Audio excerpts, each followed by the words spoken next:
Find the cost of freedom buried in the ground.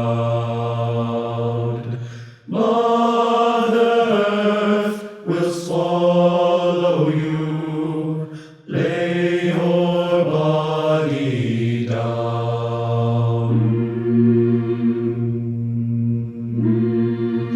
Find the cost of freedom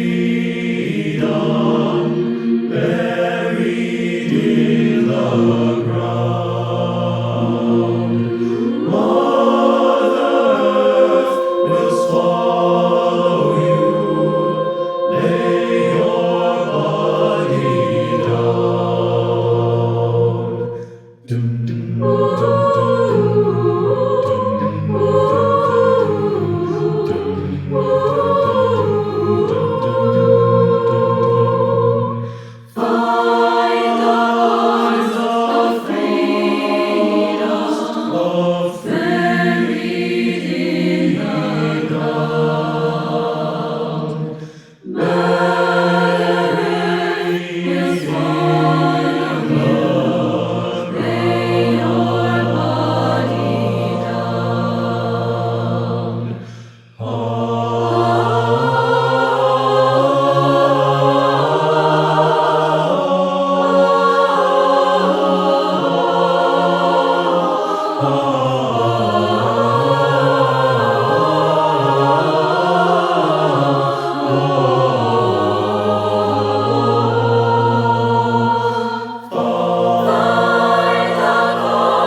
Find the cost of freedom buried in the ground. Mother Earth will swallow you. Lay your body down.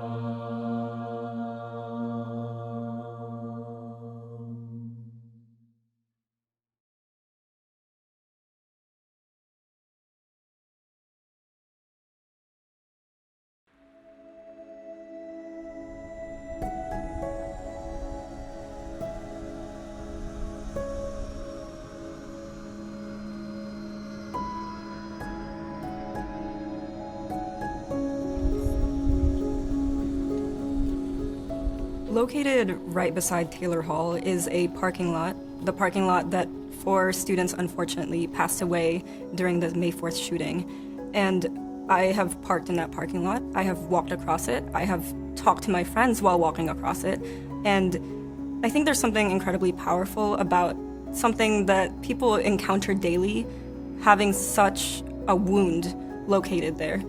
I really am grateful that I have been able to attend Kent State and been around what happened with May 4th and been able to exist in that space, because it fires me up, honestly, every time I see it, to just keep fighting, because some of the things that they were fighting for back then we're still fighting for now, and we can't become complacent. Complacency is that is a privilege, and one that we cannot afford.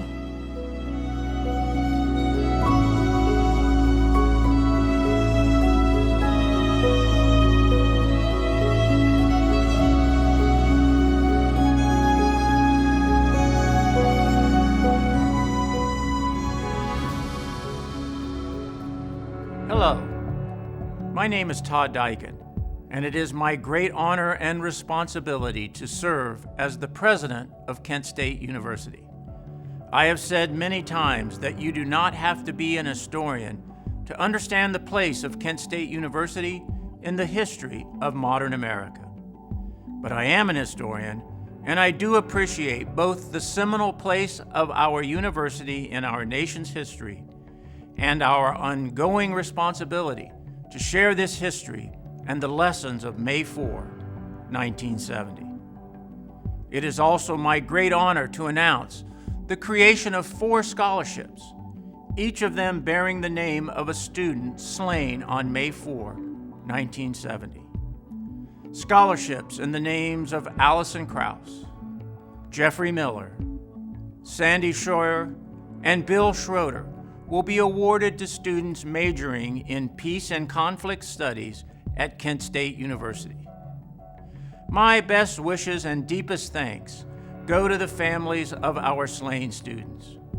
I appreciate your spirit of unity and reconciliation as we work to create the events for May 4, 2020. Thank you as well to all those who served on the May 4 Task Force over the years. Your work and dedication kept the memory and lessons of our tragedy alive and in front of everyone. I have been most gratified by and impressed by the work of the May 4 Advisory Committee. Together, in a spirit of cooperation and friendship, we worked hard to create an inclusive and impactful May 4, 2020 observance. In addition, the efforts and wise counsel of each committee member proved invaluable as we generated an entire year's worth of meaningful programs. The COVID-19 pandemic unfortunately interrupted our plans, but once again we came together to generate this virtual May 4 event. My thanks go as well to Rod Flauhaus, LaShonda Taylor, and to Vice President Shar Reed and Trustee Michael Solomon. Of course, I thank each and every one of you watching right now for your role in keeping the memory of May 4, 1970 alive, and for helping us teach its lessons of the importance of free speech and the dangers of polarization and division. I will finish with an observation connecting 1970 to 2020. In the aftermath of the shootings, our faculty acted in ways big and small, immediate and long-term, to protect our students and to ensure that these students finished the academic quarter even though campus was closed. In 2020, our faculty likewise came together, acting in ways big and small, to swiftly move to remote instruction in the face of a pandemic, thereby ensuring that our current students will finish this academic semester even though campus is closed. If one person personifies our great faculty then and now, it would be Emeritus Professor of Sociology, Dr. Jerry Lewis. Thank you, Dr. Lewis, for more than a half of a century of dedication to Kent State, and thank you to all faculty, past and present. We should make no mistake about it. What happened here 40 years ago had very little to do with rocks and bottles and snipers. It had everything to do with the right of free speech and the right of free assembly.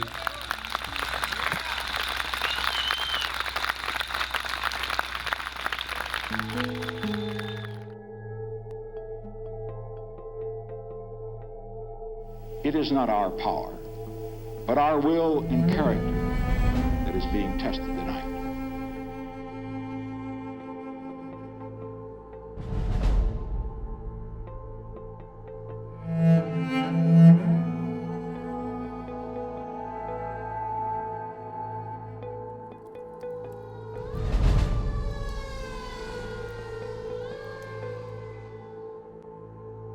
They only have one thing in mind, that is to destroy higher education in Ohio.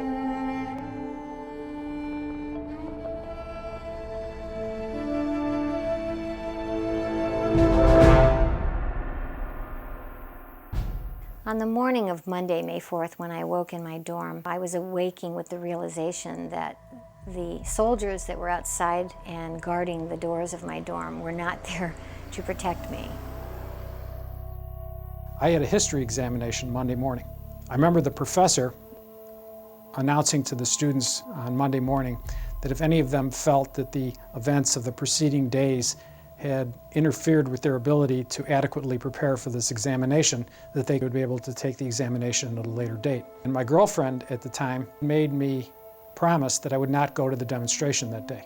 The rally was just going to happen, people were going to show up, and what we ought to try and do was give it some more positive, more constructive direction. That you know, we'd had the trashing downtown, we'd had the burning of the ROTC building, we'd had confrontations the previous night where some people had been bayoneted by the guard, and the governor, James Rhodes, he compared us to the fascist brown shirts or Hitler Youth or something like that. The worst type of people that we harbor in America. We are going to eradicate the problem. We're not going to treat the symptom.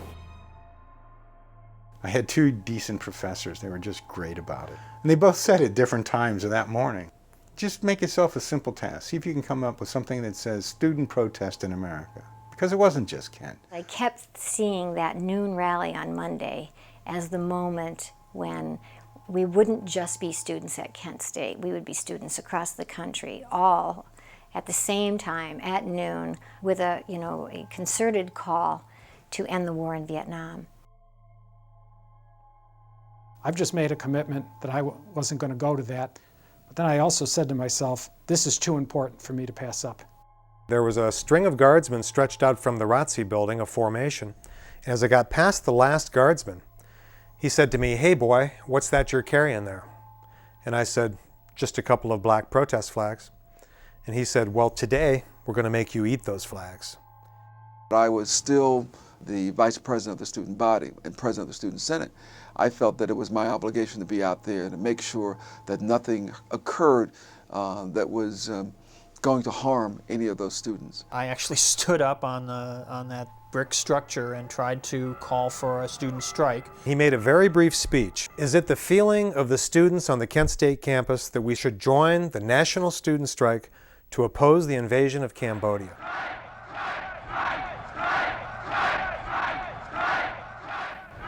The guard on campus, Governor Rhodes' rhetoric, and that betrayal Sunday evening, there was an extra edge of anger and frustration. One of the National Guard jeeps drove up to the front. And they started reading an order for everybody to disperse. There wasn't anything out of control. We had a right to be there, and they could not stop us from speaking. We were not an unlawful assembly. Get the hell off our campus. Then, of course, it's tear gas time again. Tear gas began to arc over the crowd, into the crowd. By then, we'd gotten fairly good at being able to pick up the cool end of the canister, because the other end's hot, and toss it back, returning the favor. The National Guard started marching toward us. They had on helmets, gas masks, and they were carrying M1 rifles with the bayonets attached. And I was among hundreds of students. We ran up over Blanket Hill. The guardsmen came marching across the commons. They followed us up the hill, past the pagoda. We all ran down the other side of the hill into the Prentice Hall parking lot. We started picking up whatever we could and trying to throw it at the guard. Of course, we were at the bottom of a hill. It was not a really good strategic position. We didn't have steel helmets and gas masks to protect us. The tear gas exchange stopped and students started chanting, "They're out of gas." And then I see this one student with a black flag, once the guard had stopped, sort of slowly work his way, and I'm saying, wow, there's my picture. And I stood there, I waved my black flag. I knew my life was in danger. But at that time, I thought, if I have to risk my life to make the most powerful statement I can make, I'm going to do it. I walked up behind my brother and I said, "Alan, they're aiming right at you. This is getting really shaky." And just as I said that, Troop G just started to move away in a V formation and start their ascent up the hill. And I asked him to come back to the parking lot. And Alan said, "Wait, I want to see where they're going." And as I looked and my sister watched, they started marching up the hill. When they got to the top of the hill, It hit us. They didn't go anywhere. about a dozen men stopped, turned, raised their weapons. I saw a guy pointing a rifle towards me.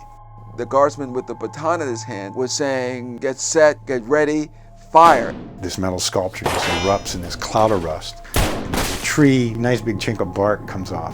A student got hit to my right. I was just knocked to the ground. A bullet hit my wrist. I thought, this is like a bad dream. We could hear bullets zipping past our heads and thumping into the ground. Jimmy Riggs pulled me behind a car riddled with bullets. Tom Grace, he's screaming. I looked over. The boot was blown off of his foot. And he's yelling to me, stay down, stay down.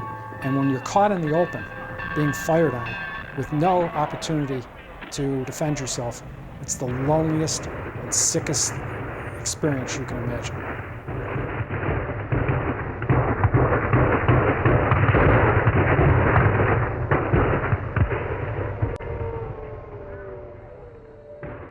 When the shooting stopped, this silence fell.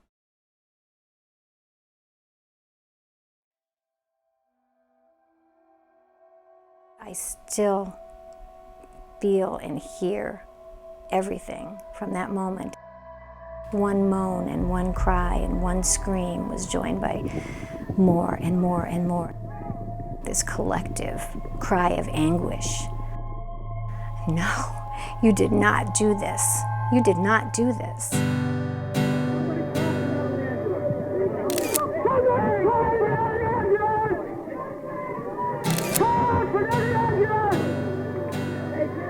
I could see at the foot of the hill, you know, a boy lying face down. The body of Jeffrey Miller, you know, laying on the street. There's probably not a worse image in the minds of all of us. Like someone tipped over a bucket of blood and people were just picking themselves up off the ground. Because you could see this woman starting to sob and let out with a scream. Mary Vecchio, who's in that Pulitzer Prize winning photo with outstretched arms. She gestured, I shot. The first of 4 students to be killed was Jeffrey Miller, 20-year-old honors college student from Long Island. I had been with Jeff Miller the whole morning.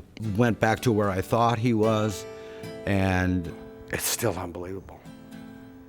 If there's such a thing as a temporal non sequitur, this is it. You know, this shouldn't be here. How do you process pure, naked violence? As the shock set in that they had done this to us. A worse yet image was looking up at that hill and watching those men while 13 young kids lay bleeding and dying. They walked away.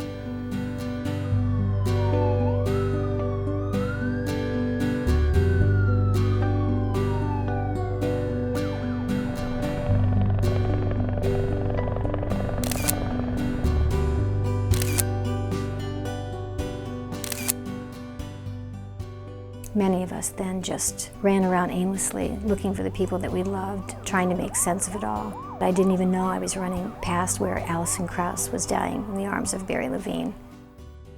Allison Krauss stood 345 feet from the guardsman when she was hit in the side. She was 19 and in the honors college. Sandy Scheuer from Youngstown was not involved with the protest. She was walking between classes with her speech therapy partner when she was hit in the neck. She was placed in an ambulance with Tom Grace as paramedics attempted to stop the bleeding.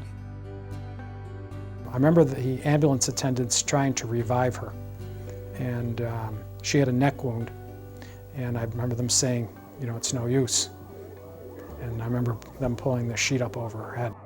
It's probably one of the moments it'll never leave me. Bill Schroeder, like Sandy, had nothing to do with the protest. He was an Eagle Scout raised in Lorraine, an industrial town on the shores of Lake Erie. Bill was shot in the back from 382 feet away.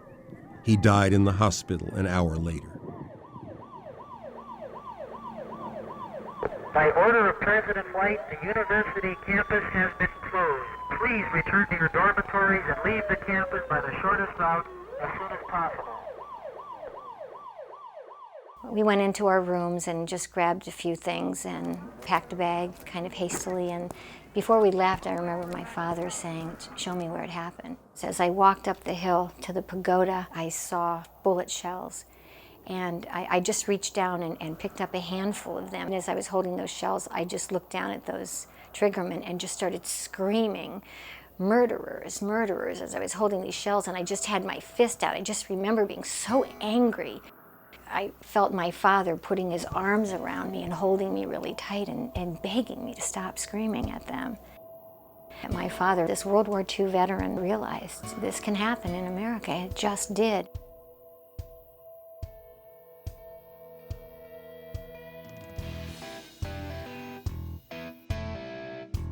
The next day, John Filo's photo made the front page of the New York Times. Across the nation, Kent became a rallying cry as nearly 3 million joined a national student strike against the war. What is it in the makeup of the American psyche? What is it in our country that we will come to that point where we will shoot down innocent young people on a college campus? I think it changed America, changed the way we do things forever. I would never, ever forget what happened at Kent State. It's currently 12:23, so we're going to get ready to get started. When 12:24 strikes, we will be ringing the victory bell 15 times. 4 times for the 4 students slain at Kent State on May 4th, 1970, 9 times for the 9 wounded, and 2 times for the 2 murders at Jackson State.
For 13 horrifying seconds,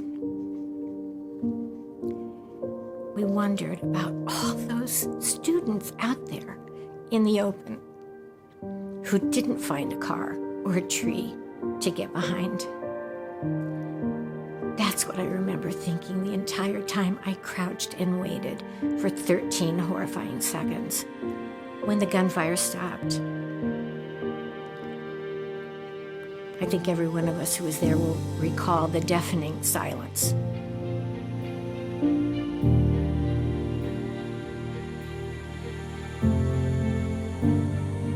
This silence of shock and disbelief, and the horror just crescendoed into this unified cry of, "What have you done? What have you done?" And then we saw all around us what they had done.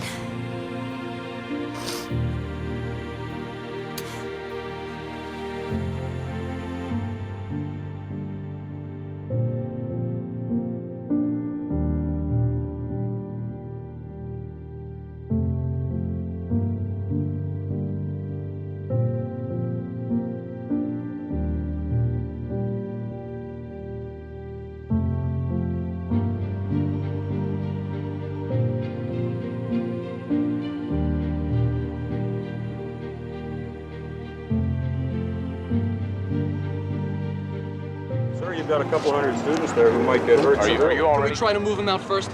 Can we try to move around? Would you give us a chance? How long will you give us? We've got 5 minutes.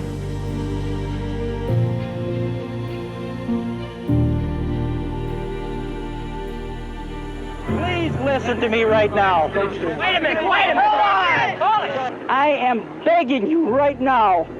If you don't disperse right now, they're going to move in, and it can only be a slaughter. Jesus Christ, I don't want to be a part of this. Please, I'm begging you also. Follow me out this way.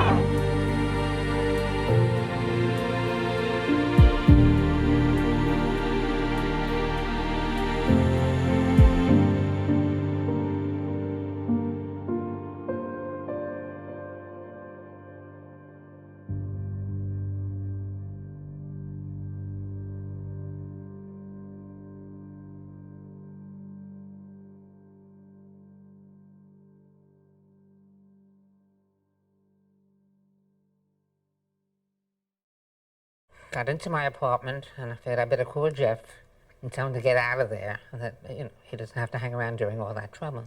So I called tried to get through to Ravenna Hospital, and I couldn't. I finally got a hold of a telephone operator, and she got me through, and I identified myself. I said, I'm Mrs. Krause, and I want to know how my daughter is. I want to talk to the administrator. I called his number, and it rang, and then a young man answered, and I said, let me speak to Jeff. And he said, who is this? And I said, it's his mother. And he said, he's dead. Well, he came on the phone. He said, oh, she was DOA. And that's how I found out my daughter was gone.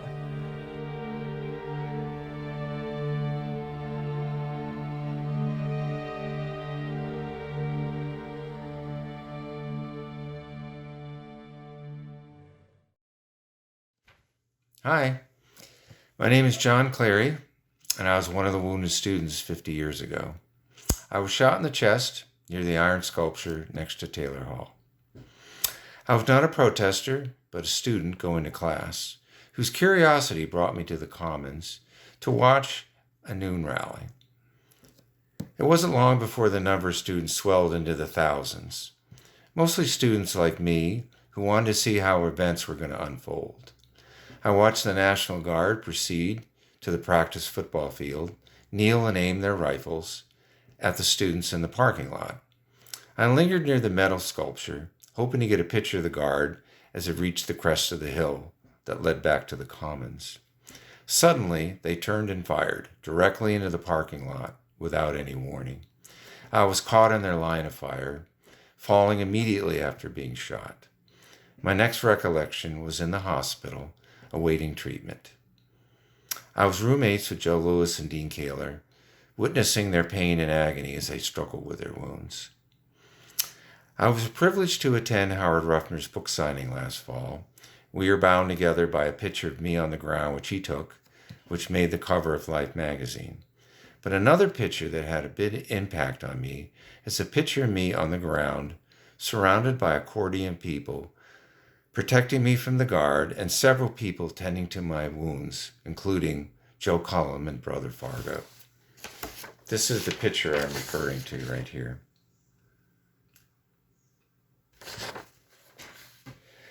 These people, in my minds, are heroes who saved my life. 50 years later, we are called upon to remember that awful day and remember those who were slain and those who were wounded. This year is especially difficult as we are unable to come together as a family on this milestone date. Often I am asked, what is the significance of May 4th? It was the first time that the U.S. military was sent onto an American college campus where lives were taken and not protected. It polarized campuses across the nation to express their outrage over the Kent State killings and shut down many college campuses in response to the killings. Why do I attend the commemorations now? It's an opportunity for me to show my respect and remember the other wounded students, those who were witnesses of that day, those who actively put on the May 4th commemorations, and those whose lives were cut short. It is up for us who are there to keep the memory of May 4th alive and hopefully teach a new generation of students never to forget the historical import of what occurred that day so that it'll never happen again. Thank you.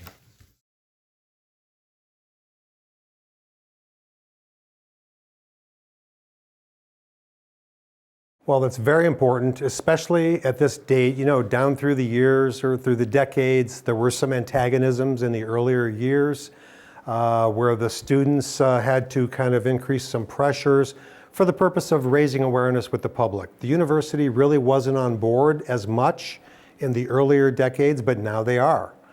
In fact, the university, especially the last 2 or 3 administrations, Dr. Warren, Dr. Lefton, and Dr. Cartwright, the 3 presidents, I think, have stepped forward during the last 20 years so that the university has embraced the educational imperative.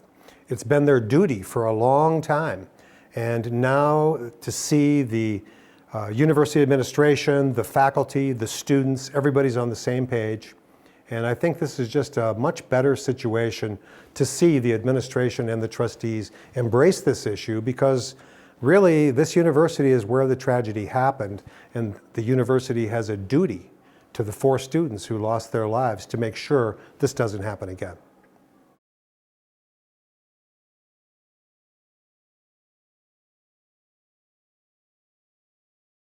Hi, this is Joe Lewis, speaking to you from my home in Oregon.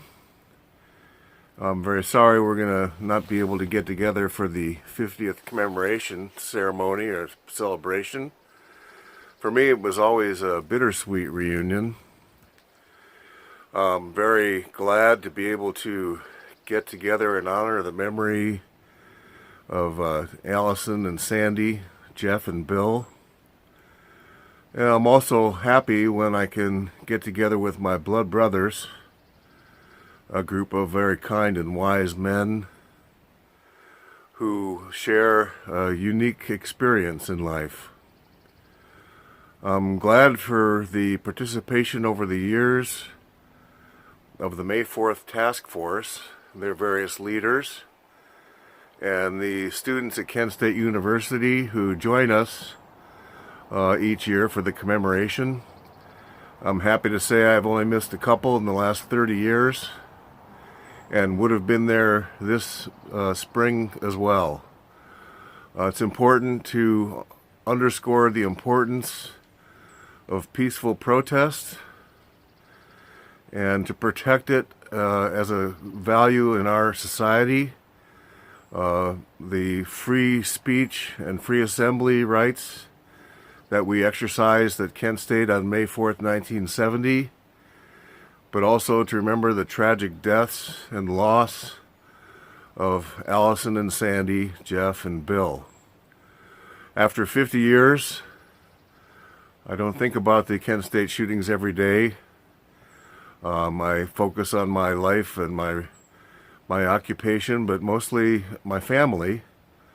I'm a father and grandfather, and it just adds to the tragedy for me that those 4 would also likely be grandparents at this point in their lives. So that for me the sadness continues and the loss only grows. It's a crime that no one has ever accounted for. And bigger than that, it's a crime in our society that the media was manipulated to make it seem like the victims were the criminals. Like peaceful protest was a criminal act. I think that's the most important thing to take away, that we can never have this kind of incident again. First of all, we need to allow for a peaceful protest and dissent from government policy. And secondly, we need to have training for law enforcement people so that they don't think they're going to war when it comes to crowd control.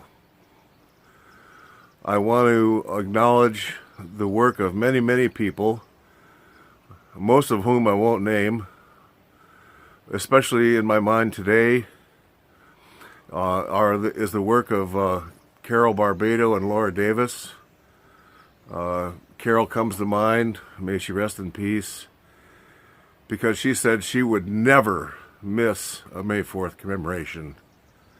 And I'm so sorry that she's no longer with us and that we won't be together as a group and as a family this year. So, good health and joy to you and peace. Thanks from Oregon. Even in the face of violence, even in the face of a National Guard who did have guns, and regardless if students knew that they had bullets in their guns or not, they were still standing in the face of violence, and they were still willing to speak about things that were passionate to them, even at the very local level at Kent State University, about a very federal issue. I think students my age should look at the issues that are facing us today and act. Why are we not more upset about, for instance, the price of college tuition? Why do I have to choose between getting an education and surviving? That shouldn't be a decision I have to make, but those are things that I have to consider. Until I visited the Vietnam Memorial for the first time, I knew it was this big black slab of granite that you could see your reflection in, and that had the names of all of the soldiers that died in Vietnam on it. And I walked the entire length of that slab looking for my brother's friend Bill, who died and was buried just less than 2 weeks before May 4th, 1970. I wanted to get an etching of his name, and when I finally found his name right there near May 4th, 1970, then I continued to the right to finish looking, and I noticed for the first time how much smaller and smaller and smaller that granite memorial got. And I saw the visual representation of the impact of the student anti-war movement, because the war began to wind down. And I'll never forget how I felt when I walked to the very end of it and saw that last name.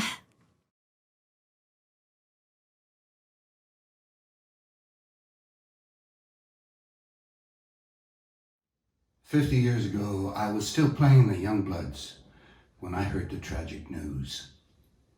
So for the months following Kent State, I would sing Get Together with extra hope. Hope that we would find a better way to settle our differences. I still carry that dream to this day. Still sing this song.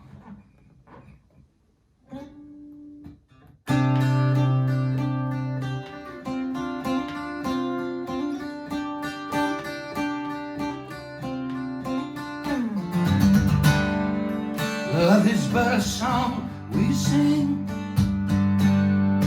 Fear's the way we die.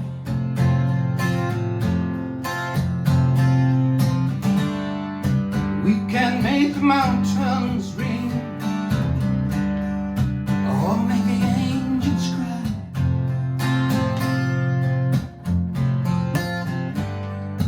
Though the bird is on the wing, we may not know why.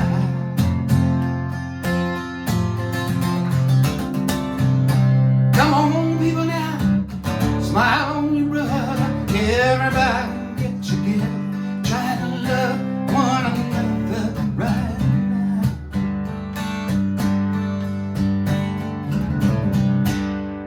Some may come and some may go. People we will surely pass.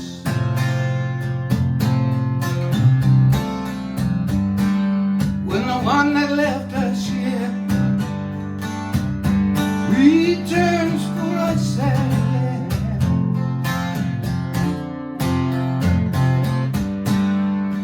we are but a moment's sunlight, and we're fading in the grass.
Well, you will understand. Listen, we hold the key to love and fear, all in our trembling hand. Just one key unlocks them both. It's there at our command. Come on, people, now, smile on your brother. Everybody get together, try to love one another right now, right now. Come on, people, now, smile on each other. Everybody get together, try to love one another right now, right now. Come on, people, now, smile on each other. Everybody get together, try to love one another right now, right now, right now.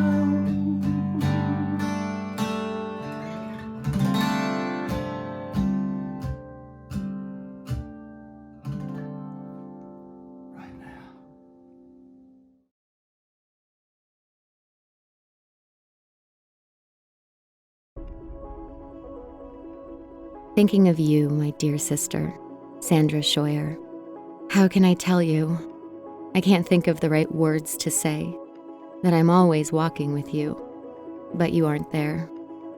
50 years have passed, and I'm saddened to think of the lives lost in the 60s.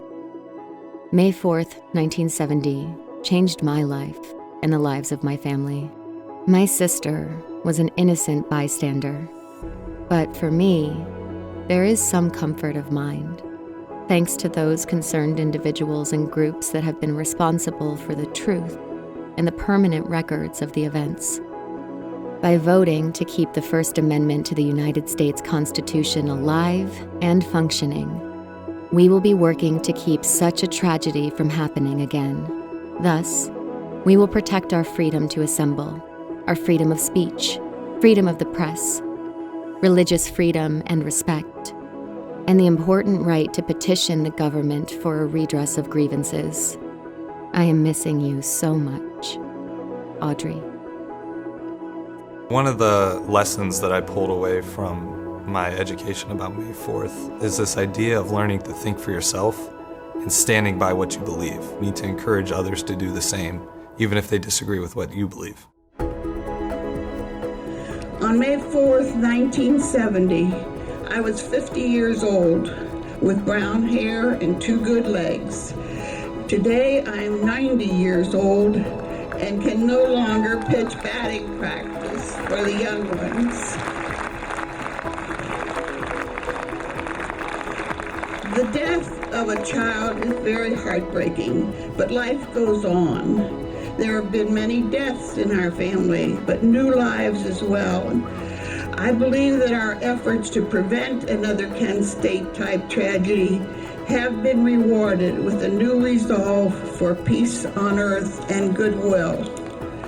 Bill was a poet, and one of his last poems included the line, "Learning from the past is a prime consideration." I pray that we have all learned that lesson.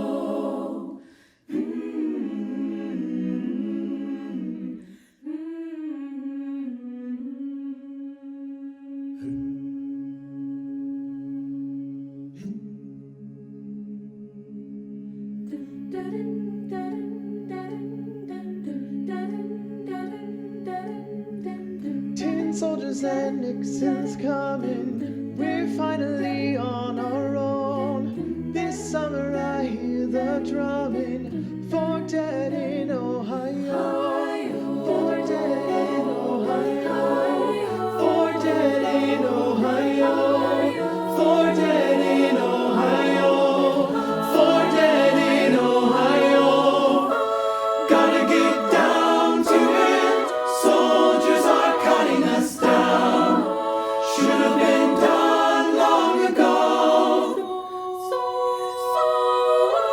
What if you knew her and found her dead on the ground? How can you run when you know?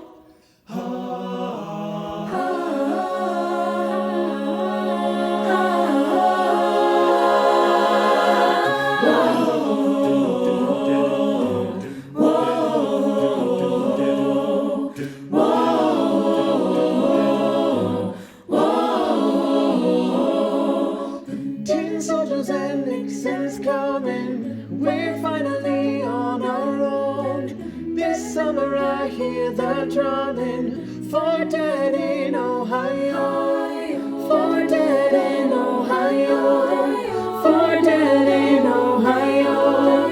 For dead in Ohio.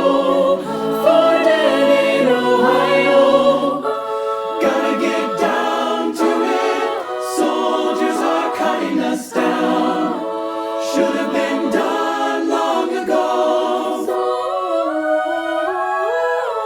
What if you knew her and found her dead on the ground? How can you run when you know?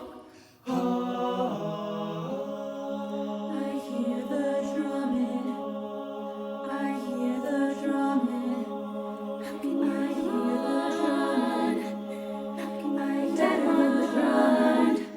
How can I hear the drumming? How can I hear the drumming? How can I hear the drumming? I hear the